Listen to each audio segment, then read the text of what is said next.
안녕하세요. 오늘도 사연살롱을 찾아주셔서 감사합니다. 저는 30대 여자입니다. 대학 시절에도 하고 싶은 것도 많고 꿈도 많은 당찬 여대생이었어요. 더 넓은 세상을 경험해보고 싶어서 호주 워킹홀리데이를 떠나게 됐죠. 영어도 배우면서 그곳 문화도 배우고 싶어 떠난 호주 생활은 막상 겪으니 생각했던 것과는 전혀 달랐어요. 워홀 홍보 책자에 나오는 것처럼 호텔 리셉션에서 멋있게 일할 줄 알았죠. 그런 꿈과는 달리 영어 실력이 부족한 동양인 여자에게는 그런 기회는 주어지지 않았거든요. 그땐 정말 어렸나 봐요. 지금 생각해보면 굳이 인종차별을 생각하지 않더라도 영어 때문에라도 당연한 일인걸요. 어쩔 수 없이 동양인만 잔뜩 모여있는 딸기 농장에서 딸기 피킹밖에 할 수 있는 일이 없었어요. 매일 농장과 숙소를 오가면서 이건 뭐 영어를 배우러 온 건지 그냥 노동을 하러 온 건지 일하고 나면 하루가 고단해 서로 얘기는커녕 잠들기 바빴죠. 도대체 호주에 뭐하러 온 건지 후회 같은 심정으로 호주 생활을 하고 있었습니다. 물론 그런 생활을 즐기는 친구들도 꽤 있었어요. 저는 정말 당장이라도 집에 돌아가고 싶었지만 호주에 온 지 2달도 안 돼서 돌아가는 건 정말 주변 사람들에게도 자랑해놓기도 했고 환경이 이렇다고 무언가 포기하면 앞으로 내 인생에서 뭘 해낼 수 있을까 하는 생각도 들더라고요. 이렇게 돌아갈 수 없었던 저는 어떻게든 호주 생활에 적응하기 위해 워홀러들을 위한 카페에 가입했는데 그곳에서 남편을 만나게 됐어요. 1년차 워홀러였던 남편은 병아리 워홀러인 저에게 본인도 다 겪은 과정이라며 많은 걸 조언해줬습니다. 그렇게 쉬는 날마다 만나서 일주일간 있었던 얘기를 하소연하며 시간 가는 줄 모를 정도로 편한 사이가 되었고 친구처럼 혹은 연인처럼 호주 생활에 점점 적응해 갔어요. 전 이 이역만리 타지에도 의지할 곳이 생겼다는 자체에 마음이 안정이 되었고 남편의 도움으로 농장에서 벗어나 골든코스트에 있는 작은 호텔에 취업을 하게 되었어요. 드디어 제가 꿈꾸던 호주 생활을 시작했어요. 정말 농장에서 일하는 거랑은 천지 차이였죠. 거의 온종일 영어만 쓸 정도로 영어만 쓰다 보니 하루가 다르게 영어 실력도 쑥쑥 올라갔고 다양한 나라의 사람들을 상대하면서 즐거운 나날들을 보내고 있었어요. 그런데 만남이 있으면 이별이 있듯 남편의 비자가 끝나게 되면서 한국으로 돌아가게 되었는데 사실 그때까지만 해도 좋은 사이라고 생각은 했지만 사귄다거나 뭐 결정적인 일들이 있었던 건 아닌 상태로 저희는 이별하게 되었습니다. 몸이 떨어지면 마음도 멀어진다고 점점 연락도 줄어들게 되고 그렇게 시간이 흘러 저도 2년간의 호주 생활을 마치고 한국으로 들어왔고 넓은 세상의 경험을 하고 와서인지 자신감도 넘치고 뭘 해도 할 수 있겠다는 생각이 들던 시기에 열심히 취업에 도전해 대학 졸업 후 바로 외국계 회사에 들어갔어요. 취업 후 바쁘게 생활을 하고 있는데 한 통의 전화가 왔어요. 수정아, 오랜만이야. 한국 들어왔다면서 잘 지내지? 정말 한참을 기다리고 있었는데 이제서야 연락해온 남편이 야속하기도 했어요. 하지만 이렇게라도 다시 인연을 이어갈 수 있다는 사실에 기뻤죠. 호주에서 못다이로 인연을 이어가면서 저희는 사귀게 되었습니다. 남편은 회사 생활로 바쁜 와중에도 단 1시간이라도 얼굴 보기 위해 저희 집까지 찾아와줬고 365일 중에 365일 봤다고 해도 과언이 아닐 만큼 불타는 연애를 했어요. 남편의 프로포즈를 받아들여 결혼하게 되었어요. 결혼 2년차까지는 정말 신혼생활이 이런 거구나 싶을 정도로 행복했고 아이까지 가지게 되어서 저희는 세상 부러울 게 없는 부부가 되었죠. 출산을 앞두고 시어머니와 남편은 곧 아이도 나오게 되는데 제가 회사를 계속 다니는 건 무리가 있지 않느냐며 남편이 돈 잘 버니 아이가 조금 클 때까지는 회사를 그만두는 게 어떠냐고 제안했어요. 어렵게 들어간 회사 그만둔다는 게 아쉽기는 했지만 아이에게 엄마가 있어야 하는 것 또한 당연한 일이긴 했죠. 신생아 때 엄마의 케어가 중요하기도 하고요. 아이가 조금 클 때까지만 회사를 그만두기로 결정했어요. 그땐 사실 몇 년 쉬어도 재취업 잘할 자신도 있었습니다. 출산 후 아이와 2년의 시간을 보내고 저도 슬슬 사회로 복귀를 위해 재취업을 알아봤지만 제가 생각했던 것과 달리 출산 후 경력이 단절된 여자에게는 사회는 냉혹하기만 하더라고요. 왜 경력녀라는 말이 나온지 실감했어요. 그래도 저는 저의 일을 하고 싶었습니다. 작은 레스토랑 사장이 되는 게 꿈이었던 저는 오랜 고민 끝에 호주에서 호텔에서 서비스하며 일한 경험을 살려 레스토랑 창업을 해보기로 결정했어요.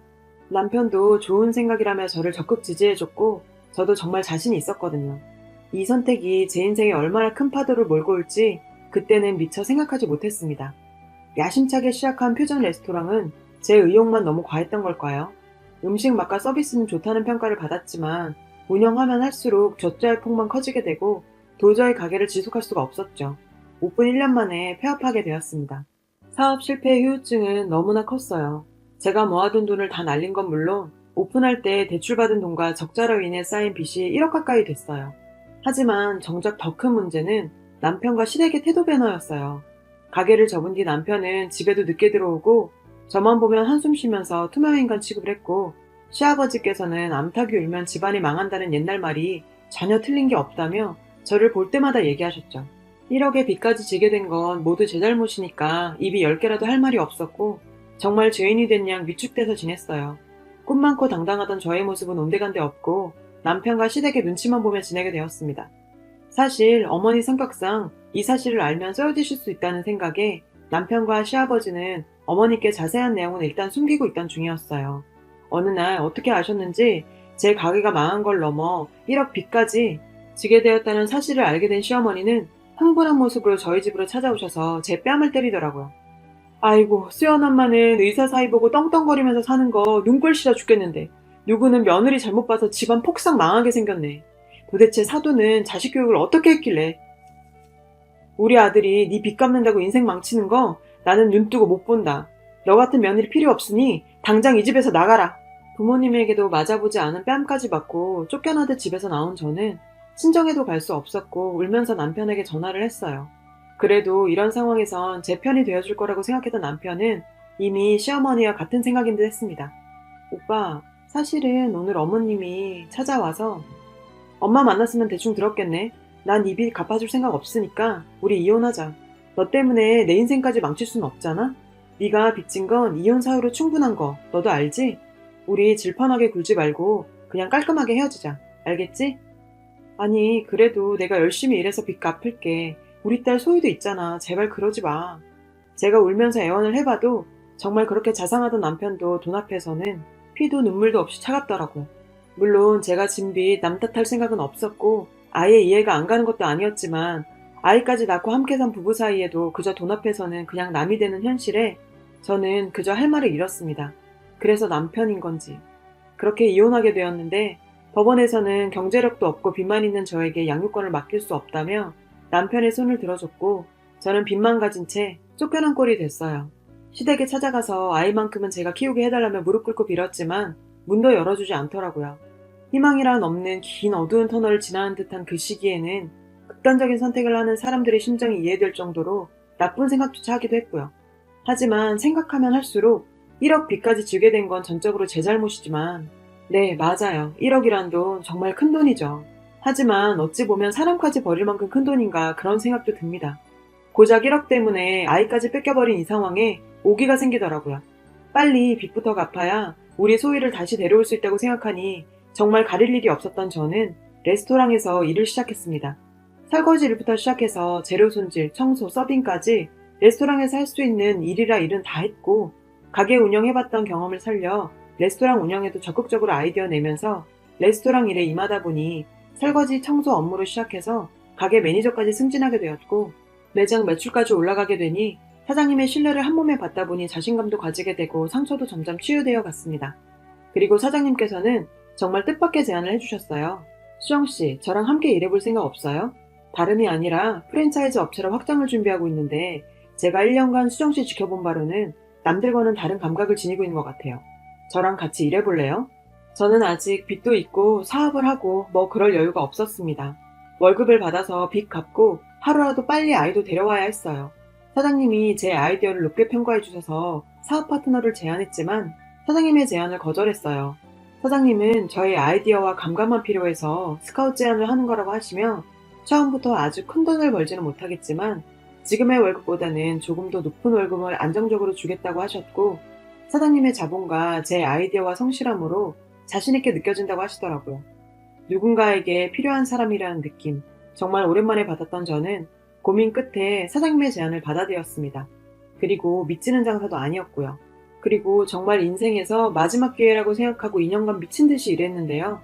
사장님과 저, 그리고 직원들은 제 입장에서 봤을 때 제가 레스토랑 운영을 하면서 부족했던 점을 메꿔주며 좋은 시너지를 발휘했고 2년 동안 꽤 많은 매장을 오픈하면서 프랜차이즈화를 성공시키고 있었죠. 불과 3년 전 레스토랑 말아먹고 시댁에서 쫓겨난 제가 프랜차이즈 업체 공동대표가 되었습니다. 일할 때 꼼꼼한 제 성격 탓에 순간 방심하면 놓친다는 생각에 하나하나 직접 체크해야 마음이 놓여서 특히 신규 매장 오픈 초기에는 직접 매장 관리까지 해드렸습니다. 어느 날 매장 관리를 하던 차에 여느 날처럼 점심시간이 되자 손님들이 몰려 정말 정신이 하나도 없을 때 익숙한 목소리가 들려왔어요. 얘들아, 여기가 요즘 그렇게 소문이 자자하더라. 그 목소리에 돌아본 자리에는 전 시어머니가 저를 하찮다는 눈으로 쳐다보며 있었어요. 어머, 너 여기서 알바하니? 여기 서비스 좋다고 하더만 직원 수준이 이래서야. 여기 사람들은 네가 남의 아들 인생 망칠 뻔해서 이혼당한 거 알고 있니? 여전히 변하지 않은 시어머니는 저를 아직도 하찮은 며느리 취급하면서 악담을 퍼부었어요. 저도 참 바보 같죠. 3년이나 흘렀는데도 그런 시어머니 모습에 트라우마가 떠올라 혼미하더라고요. 시간이 많이 흘러서 괜찮을 줄 알았는데 그래서 스텝 준비실에서 멍하니 앉아 있었습니다. 어느 정도 시간이 흘렀을까요? 갑자기 이래서야 내 딸을 어떻게 다시 데리고 올까 생각하니 정신이 바짝 차려지더라고요. 다시 홀로 나왔죠. 친구분들과 식사를 하고 있더군요. 저한테 그렇게 악담을 퍼붓고는 밥이 입으로 넘어가는지 우걱우걱 잘 먹고 있는 그 모습에 정말 겨우 저런 인간한테 시달린 거 생각하니 오히려 화가 났고 그래서 그 테이블로 갔어요. 인사가 늦었네요. 안녕하세요. 결혼식 때 다들 뵀죠? 뭐 이혼했지만 그래도 인사는 해야 할 것 같아서요. 아니 뭐하는 짓이야? 니깎게 먼 게 내 친구들한테 인사를 해? 니 주제에 맞게 굴어. 들은 척도 안 하고 그 테이블에 같이 앉았어요. 처음부터 저에게는 그 여자 허락은 필요하지 않았거든요. 이게 보자 아니 밥맛 떨어지게 어디서 알바 주제에 손님 테이블에 앉아? 직원 교육이 엉망이구만. 여기 사장 나오라 그래. 참, 어디서 본 건 있는지 사장 찾아대는 어머님께 조용히 명함 한 장을 내밀었어요. 제가 여기 프랜차이즈 대표예요. 사장 부를 필요 없이 그냥 저한테 말씀하시면 돼요. 어머니는 적잖게 당황하신 듯 말까지 더듬으셨고 같이 온 친구분들도 웅성웅성 되셨어요. 이혼하고 나서 일이 술술 잘 풀리더라고요. 이럴 거면 하루 빨리 이혼할 걸 그랬어요. 아들 인생 말아먹은 게 제가 아니라 제 인생 맡고 있었던 게 그쪽 집안이었나 봐요. 말했더니 손을 부들부들 떨더라고요. 어머, 또 때리시게요? 아직도 그 손버릇 못 고치셨어요? 저 때리면 이제 범죄예요, 범죄. 집안 말아먹으려니라고 얼마나 때리시던지요. 다 지난 일이니 이렇게 웃으면서 말할 수 있죠. 어머님 폭력 잘 쓰시잖아요. 새며느리 들이시면 때리지 마세요. 제가 멍청했으니 그냥 넘어갔지 고소당해요. 친구분들도 조심하세요. 이분 손버릇 장난 아니거든요. 제 말에 반박도 못하고 그저 할 수 있는 게 욕짓거리밖에 없는 걸 보니 저런 여자한테 절절 매던 제가 다 한심스러울 정도였어요. 혹시 저기 수연씨 어머니시죠? 어머님께 얘기 많이 들었어요. 지질이도 가난했던 년이 의사 사위 보고 나서 어깨에 힘들어가서 떵떵거리면서 사는 거 꼴 보기 싫다고 그렇게 말씀하시던데 아직 잘 만나고 계시네요. 얼마나 뒷담을 해대는지 제가 친구분들 이름도 외울 정도였다니까요. 당황한 표정으로 제 입을 막아보려 했지만 이미 엎질러진 물을 주워 담기는 늦었어요. 주변 친구들의 시선은 이미 싸늘해진 후였고 가게의 손님들도 수군거리기 시작했습니다. 그렇게 당당하던 그 여자는 얼굴이 사색이 되더니 부들부들 떨면서 가게를 나갔는데요.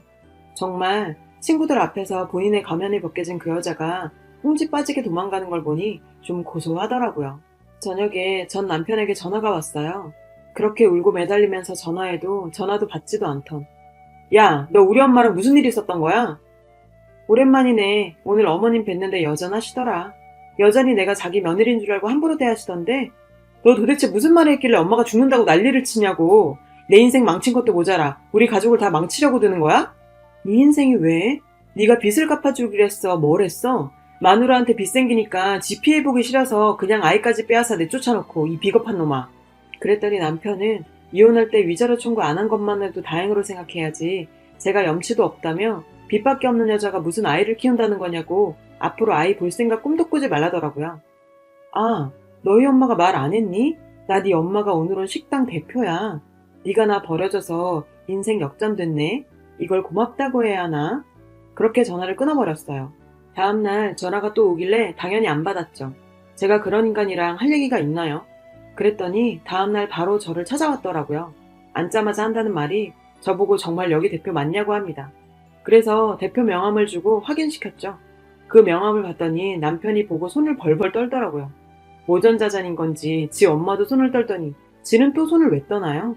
저보고 딸은 볼 생각도 말라던 사람이 소희 엄마, 아니 여보, 우리 소희 다시 같이 키워보는 건 어때? 내가 아무리 봐도 소희한테는 엄마가 필요하고. 이럽니다. 진짜 입을 한 대 때리고 싶었지만 보는 직원들도 있고 해서 참았어요. 야, 1억 참. 그래, 그거 갚기가 힘들더라. 근데 네 애까지 낳아준 마누라까지 버릴 큰 돈은 아니던데? 네 엄마 말대로 주제에 맞게 행동해. 어딜 와서 여보야? 그리고 내가 우리 소희를 왜 못 봐? 네 말대로 내 딸한테 내가 필요해. 곧 변호사 통해서 연락 갈 테니까 기대하고 있어. 그렇게 전 남편을 내쫓았어요. 저는 곧 양육권 반환 소송을 냈습니다. 변호사님께서는 제가 양육권을 뺏긴 이유가 경제력이 없었던 것밖에 없었기 때문에 빚도 다 갚았고 돈을 벌고 있는 지금이라면 충분히 양육권을 가지고 올 수 있다고 하셨어요. 무엇보다 아이가 스스로 원하는 일이기 때문에 좋은 결과 기대할 만하다고 하더라고요. 그렇게 좋은 조건으로 시작한 소송임에도 남편은 무슨 오기였던 건지 포기하지 않았습니다. 양육권 반환 소송 과정은 피가 말렸죠. 다행히도 재판부는 아이의 의사를 반영해서 제 손을 들어줬고 아이를 제 품으로 데리고 왔습니다. 지금은 회사에서 제 상황을 배려해줘서 한 달간 쉬면서 아이와 시간을 보내고 있어요. 제 딸을 다시 품에 안은 지금이 정말 행복합니다. 그동안 못 보낸 시간 보상하듯 같이 맛있는 것도 먹고 예쁜 옷도 사주고 그렇게 보내고 싶어요. 정말 인생은 한 치 앞도 모르는 거네요. 인생 최악의 상황에서 희망을 찾고 완전히 새로운 인생을 살게 될 줄 정말 몰랐어요. 잠든 아이를 보니 참 많은 생각이 드는 밤입니다. 정답 없는 인생, 살다 보면 희망 가득 찬 날도 오는 거겠죠. 이 글 읽어주신 분들도 행복하시기를 바랍니다. 여러분, 사연 댓글에 응원과 현명한 조언 부탁드려요. 좋아요와 구독은 저에게 큰 힘이 됩니다. 오늘도 좋은 일 가득하세요.